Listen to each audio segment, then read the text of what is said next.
সকাল সকাল আমার দিদি আর আমার একটা বন্ধু হাজির হয়েছিল, এসে আমার ঘুম ভাঙিয়ে দিয়ে ঘুরে ফিরে চলে গেল। ঘুম তো ভেঙে গেছে, যখন ঝটপট করে রান্না বান্না করতে হবে। মা এনেছিল সকালবেলা চিংড়ি, ওটাই এঁচোড় চিংড়ি করব, সবকিছু রেডি করেছিলাম। আর কাকি সেদিনকারে দিয়ে গেছিলো সজনে ডাঁটা, ওটাই বড়ি দিয়ে ঝাল করেছিলাম। দিদিকে আর রাজাকে তো বললাম খাওয়া দাওয়া করেছে যে দুপুরবেলা, তো ওরা তো কিছুই খেলো না, কাজ আছে বলে চলে গেল।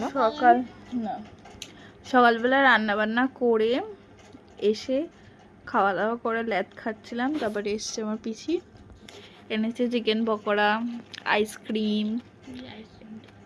সে যাই হোক, আমি খাওয়াই কি তুমি, এনেছে মানে দোকানে গেছিলো, এনেছে আইসক্রিম, চিকেন পকোড়া, তো এগুলো এখন খাবো। চিকেন পকোড়া আর আমুলের একটা আইসক্রিম এনেছিল, এটা আমার খুব প্রিয়। মানে এটা আমি যেখানেই যাই না কেন, আমুলের আইসক্রিম হলে আমি এটাই খাই।